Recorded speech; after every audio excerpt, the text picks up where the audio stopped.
जय हिंद दोस्तों, sustainable structure में आपका स्वागत है। दोस्तों आज मैं आपको कुछ डिटेल शेयर करना चाहता हूँ। उसके लिए मैं प्लांट पे आया हूँ। आप प्लांट पे देख सकते हैं, ये 3.2 मेगावाट का प्लांट है ग्राउंड माउंट, और स्ट्रक्चर भी देख सकते हैं। मॉड्यूल भी लग चुका है। मॉड्यूल का अलाइनमेंट परफेक्ट है। अलाइनमेंट परफेक्ट होने का क्या रीज़न है उसके लिए मैं आया हूँ और उसका इन्फॉर्मेशन शेयर करूँगा। क्या है प्रोसीजर डिज़ाइन करने का और एनालिसिस कैसे किया जाता है, उसके बारे में आज मैं डिटेल से बताऊंगा। और उसके साथ साथ असेंबल करने का भी प्रोसेस बताऊंगा। तो चलते हैं दोस्तों। सबसे पहले मैं आपको बताऊंगा कि ग्राउंड माउंट स्ट्रक्चर कैसे डिज़ाइन किया जाता है और कैसे डिसाइड किया जाता है कि क्या हाइट लूँ, क्या टिल्ट एंगल लूँ, उसके साथ साथ क्या विंड स्पीड लूँ। तो इसमें दोस्तों आपको बता देता हूँ कि 2-4 ही बहुत ही इम्पोर्टेंट पॉइंट होता है जो आपको हमेशा कंसीडर करके चलना पड़ेगा कि बेसिकली क्या पॉइंट है वो जो कंसीडर करना है मुझे। तो चलते हैं। सबसे पहले मैं आपको डिटेल बताऊँगा 2-4 पॉइंट जो आप नोट कर सकते हैं। तो सबसे पहले आपको ये कंसीडर करना पड़ेगा कि आप किस लोकेशन में प्लांट लगा रहे हैं। आपका प्लांट जो इंस्टॉलेशन होगा वो कौन से स्टेट में हो रहा है, उस स्टेट के अकॉर्डिंग आपको लैटिट्यूड और लॉन्गिट्यूड देखना पड़ेगा कि कितने लैटिट्यूड आ रहा है, लैटिट्यूड का वैल्यू कितने डिग्री आ रहा है। उस अकॉर्डिंग आप जो सोलर स्ट्रक्चर जो मॉड्यूल लगा रहे हैं, मॉड्यूल का टिल्ट एंगल होना चाहिए उस अकॉर्डिंग। अगर आप साउथ की तरफ लगा रहे हैं या नॉर्थ की तरफ लगा रहे हैं तो आपको देखना पड़ेगा कि लैटिट्यूड का वैल्यू कितना आ रहा है, 27 डिग्री, 28 डिग्री, 15 डिग्री, 20 डिग्री। उस अकॉर्डिंग आपको डिसाइड करना पड़ेगा कि मुझे इतना टिल्ट एंगल रखना है। उसके बाद टिल्ट एंगल आपका डिसाइड हो जाएगा तो उसके बाद देखना है कि ग्राउंड क्लियरेंस कितना होना चाहिए। ग्राउंड क्लियरेंस मीन्स आप देख सकते हैं, अगर मैं आपको नियरेस्ट में ले जाके दिखाता हूँ तो ग्राउंड क्लियरेंस आप देख सकते हैं। ये जो मॉड्यूल का फ्रंट व्यू है, फ्रंट से ज़मीन के बीच में कितना डिस्टेंस आ रहा है, इसे बोला गया है ग्राउंड क्लियरेंस। आप शॉर्टकट में भी बोल सकते हैं GC, ग्राउंड क्लियरेंस। ठीक है। तो ग्राउंड क्लियरेंस आपको ये डिसाइड करना पड़ेगा कि आप किस लोकेशन में लगा रहे हैं।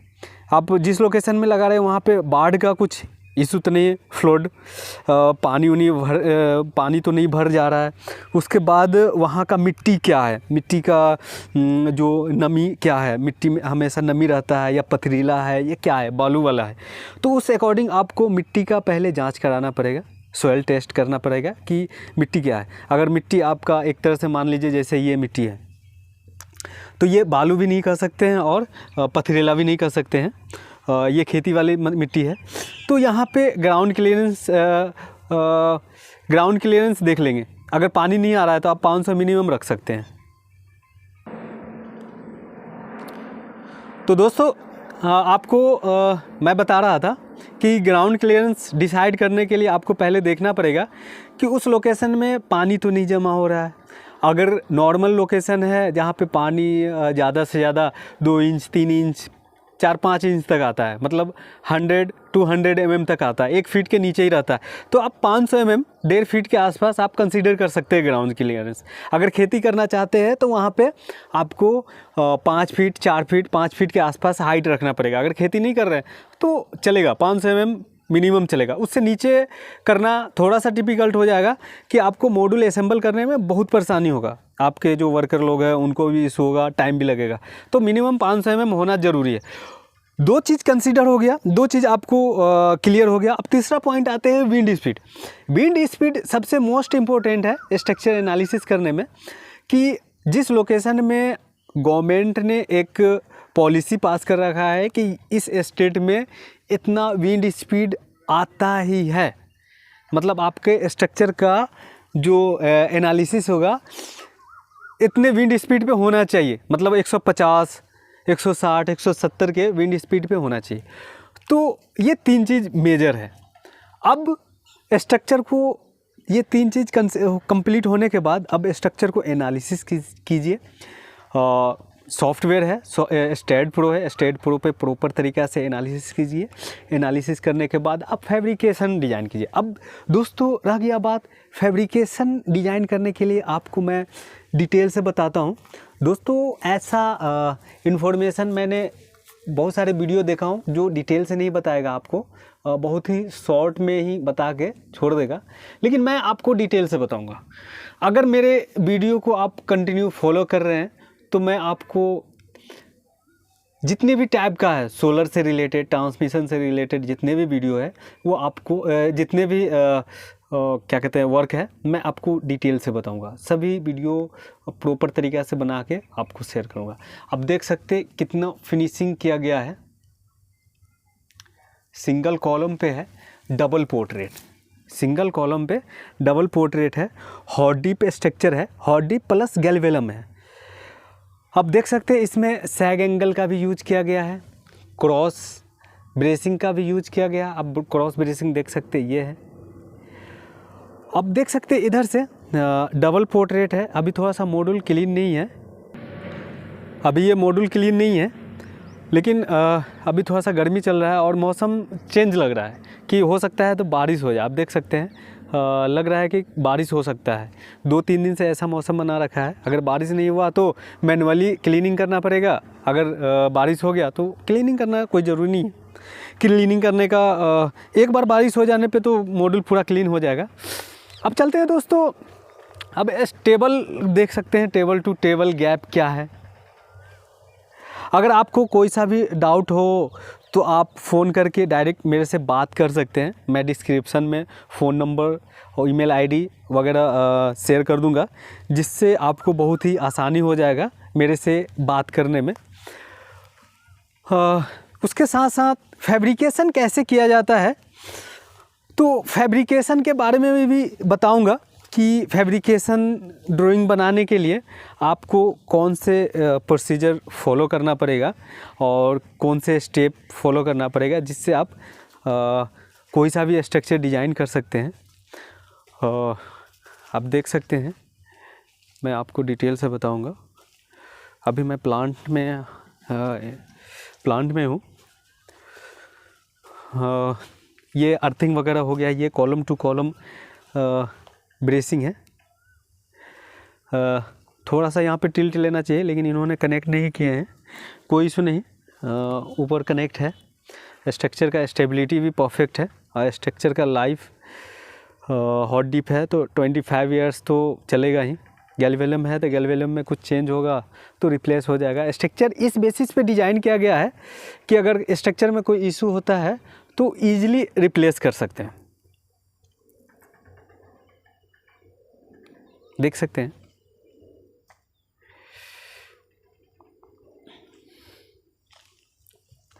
आप अलाइनमेंट देख सकते हैं। स्ट्रक्चर का जो अलाइनमेंट है वो परफेक्ट है। आप देख सकते हैं कितना परफेक्ट अलाइनमेंट है। एक टेबल है 19 मॉड्यूल का और 18 मॉड्यूल का, मतलब 18-19 मीटर कवर करने के बाद आप दूसरे टेबल पे ध्यान दीजिए, वो भी एकदम परफेक्ट अलाइनमेंट है। तो दोस्तों अलाइनमेंट डिपेंड करता है आपके स्ट्रक्चर डिज़ाइन पे, प्लस जब आपका स्ट्रक्चर इंस्टॉलेशन होता है, स्ट्रक्चर को जब इंस्टॉलेशन के समय में मार्किंग किया जाता है तो वो भी देखा जाता है कि कैसे आप मार्किंग किए हैं, किस बेसिस पे मार्किंग किए हैं, तो आपका स्ट्रक्चर परफेक्ट आएगा। तो चलते हैं दोस्तों अब आगे की तरफ।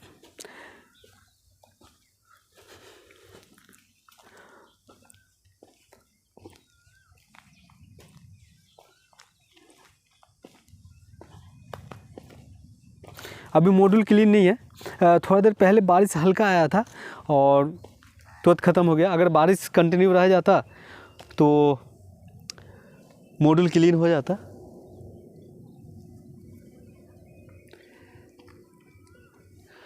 दोस्तों एक स्लॉट मैं दिखाया हूँ, आते हैं अब दूसरे स्लॉट की तरफ, एक टेबल से दूसरे टेबल के बीच में। एक चीज़ मैंने और बताना चाहता हूँ, ऐसे बता चुका हूँ लेकिन रिपीट करा देता हूँ।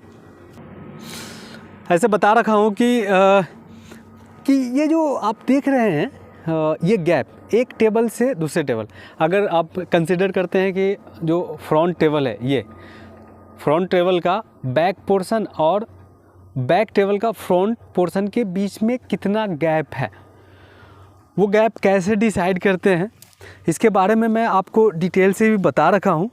अगर आपको इससे रिलेटेड कुछ इन्फॉर्मेशन चाहिए तो मुझे आप कॉल कर सकते हैं या मैसेज कर सकते हैं। मैं आपको फिर से बता दूंगा कि कैसे डिसाइड किया जाता है।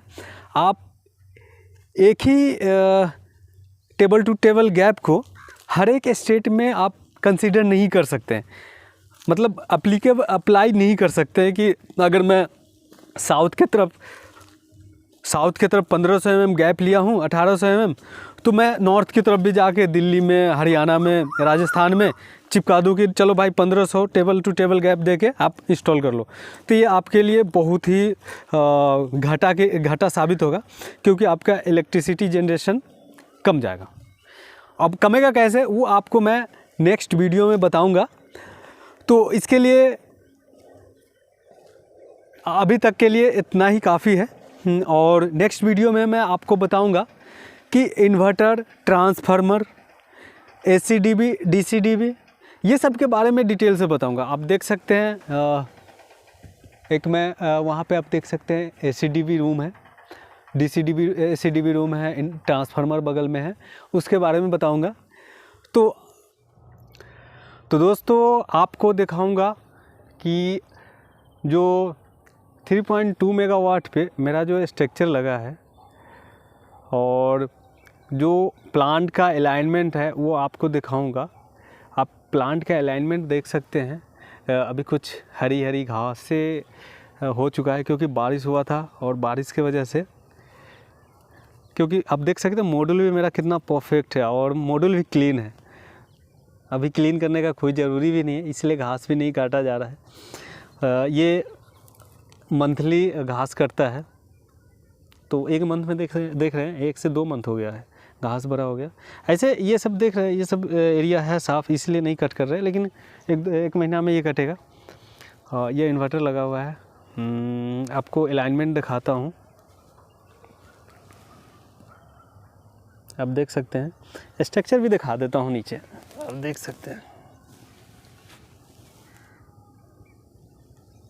तो दोस्तों ये मेरा मेहनत है और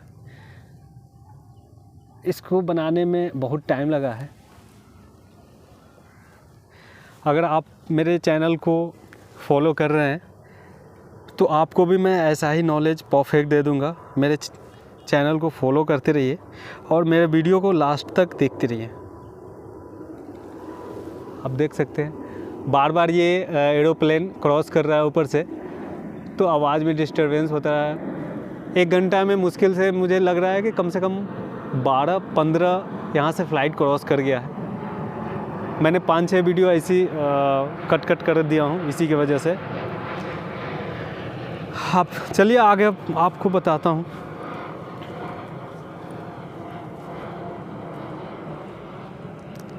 ये देख सकते हैं दोस्तों,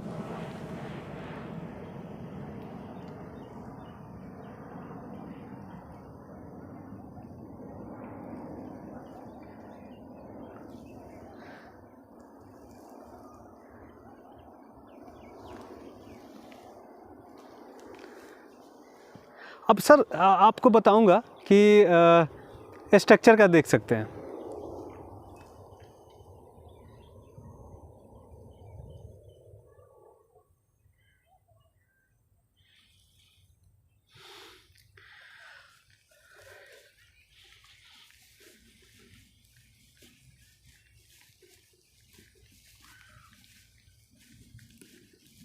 ये फेंसिंग है।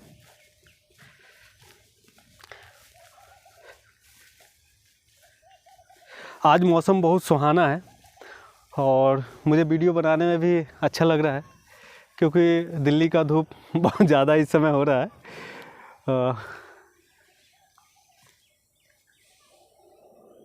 देख सकते हैं। हाँ, अभी देखिए दूसरा फ्लैट बस 2 मिनट के बाद ही क्रॉस करने वाला है।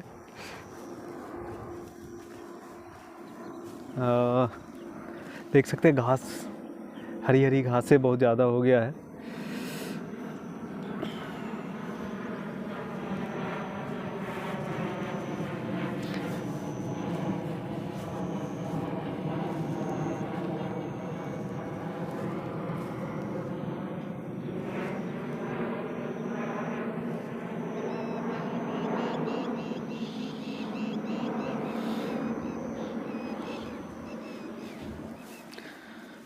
हाँ, अभी छोटा सा काम बचा हुआ है यहाँ पे। अब देख सकते हैं वहाँ पे छोटी सी एक रूम, छोटा सा रूम बना हुआ है पोल के पास, वहाँ पे वो पोल हटने वाला है।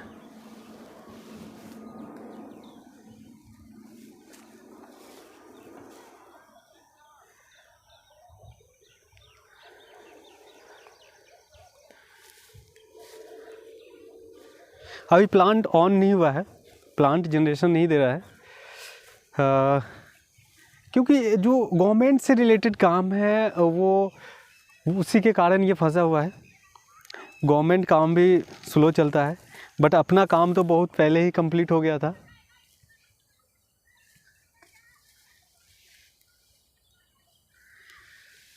देख सकते हैं दोस्तों,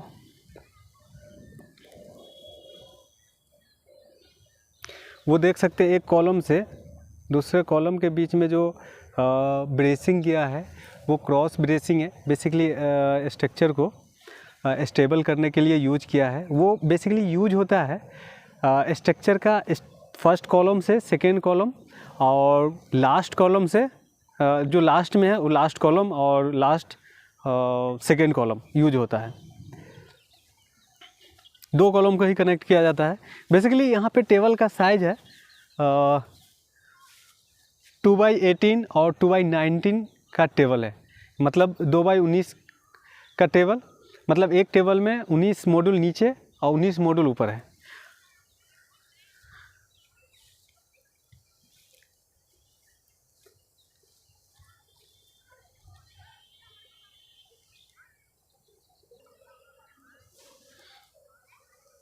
दोस्तों आप देख सकते हैं,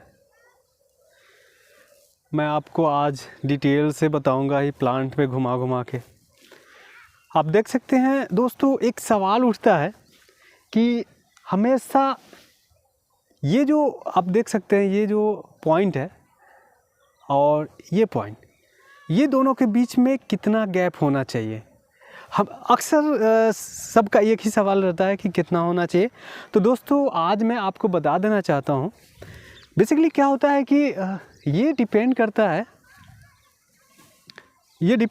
है आपके लोकेशन पे, आप किस राज्य से बिलोंग करते हैं और आपका प्लांट कहाँ पे लग रहा है। हर एक स्टेट का अलग अलग ये है शैडो एनालिसिस करने का।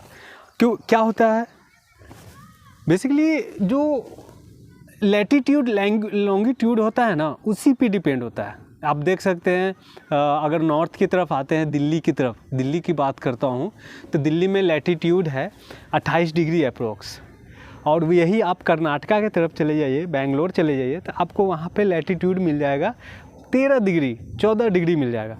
तो दोस्तों अगर आप दिल्ली में लगा रहे हैं कि आपका 28 डिग्री लैटीट्यूड है दिल्ली में, तो एक टेबल से दूसरे टेबल के बीच में क्या कहते हैं 2803 मीटर के आसपास स्पेस देते हैं। मैंने एनालिसिस किया हूँ, 2700-2800 mm फ्री हो जाता है, शैडो फ्री जो एरिया हो जाता है। वही आप बेंगलोर में 2800 mm नहीं दे सकते हैं, 2800 mm बहुत ज़्यादा हो जाता है। तो वहाँ पे आपको 1802 मीटर तक आप सफिशिएंट है, आप दे सकते हैं। आपका शैडो फ्री जोन रहेगा, फ्री एरिया रहेगा, एक टेबल से दूसरे टेबल पे नहीं पड़ेगा। लेकिन वो 1800, 1700, 1802 मीटर आप दिल्ली में नहीं दे सकते हैं, क्योंकि लैटीट्यूड यहाँ पे ज़्यादा, जहाँ पे लैटीट्यूड ज़्यादा होगा वहाँ का column to table to table gap ज़्यादा हो जाएगा, जहाँ पे लैटीट्यूड कम होगा वहाँ पे टेबल टू टेबल कम हो जाएगा। यही आप चले जाइए आप बिहार में 30 डिग्री हो जाता है, तो वहाँ पे ज़्यादा चलता है। अब चलते हैं दोस्तों, अब इन्वर्टर के पास आते हैं। देख रहे हैं अभी 8 मिनट के अंदर में ही ये तीसरा फ्लाइट जा रहा है। 8 मिनट हो गया, 7 मिनट, तीसरा फ्लाइट जा रहा है। ये देख सकते हैं दोस्तों, स्ट्रिंग इन्वर्टर है, 100 किलोवाट का डेल्टा इन्वर्टर है ये, SMB है, SMB भी बोल सकते हैं इसको, DCD भी बोल सकते हैं।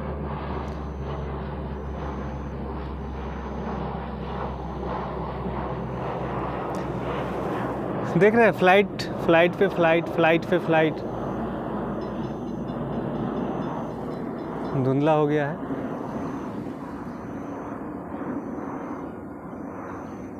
अब चलते हैं प्लांट की ओर। दोस्तों यहाँ पे मार्किंग भी किया गया है, आप मार्किंग भी देख सकते हैं।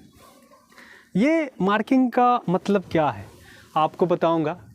ये इन्वर्टर 1 स्ट्रिंग 5 टेबल 5, यहाँ पे कह रहा है कि इन्वर्टर में ये जो टेबल है, टेबल ये इन्वर्टर है, ये इन्वर्टर में इन्वर्टर 1, वो जो इन्वर्टर 1 है INV, ये इन्वर्टर 1 हो गया। स्ट्रिंग क्या होता है, यहाँ पे स्ट्रिंग देख सकते हैं,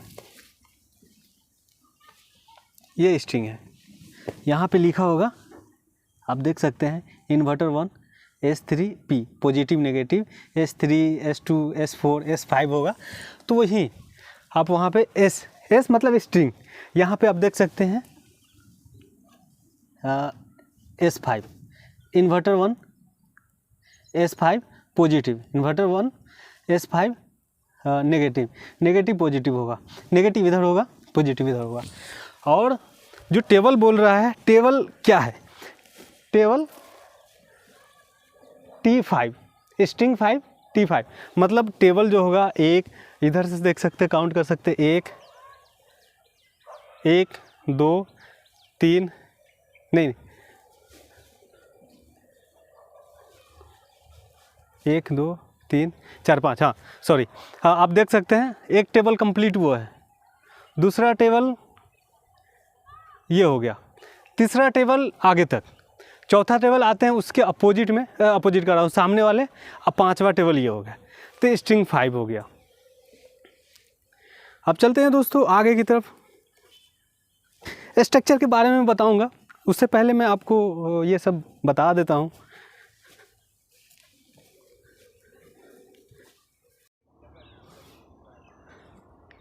दोस्तों आप देख सकते हैं मैं 3.2 मेगावाट के साइट पे कंप्लीट आपको वीडियो दिखा रहा हूँ।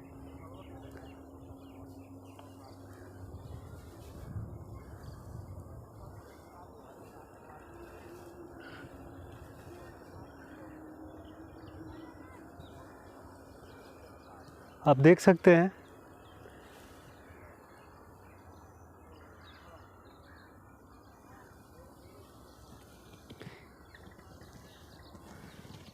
मैं स्ट्रक्चर पे खड़ा हूँ, यहाँ पे मॉड्यूल लगना बाकी है।